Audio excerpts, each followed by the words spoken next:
deyirəm, yol zarafat sevmir. Yola ciddi hazırlıq lazımdır.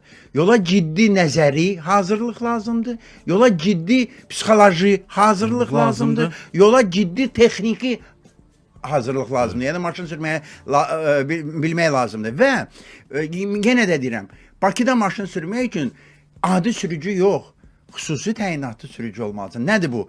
Bu bilirsiniz də xüsusi təyinatlı nədir? Xüsusi təyinatlı adi əskərdən qat-qat deməli xataları görən, onlara qarşı tədbir görə bilən əskərdir. Yəni daha üstü. Bəli, Bakıda mən yenə deyirəm, tam məsuliyyətlə deyirəm. Yalnız qaydalar çox vacibdir. Hər şey A hərfi qaydalardan başlayır. Ancaq yalnız qaydalarla qaçıb qəzadan qaça bilməyəcəksənsə, öncədən görə bilməyəcəksənsə, hadisələri proqnozlaşdıra bilməyəcəksən, sən elə qaydalarla sürdükcə kimsə qaydasız gəlib səni vuracaq. Bax bunu tam məsuliyyətlə 35 ildir mən sükan arxasındayam. Bunu yenə də deyirəm.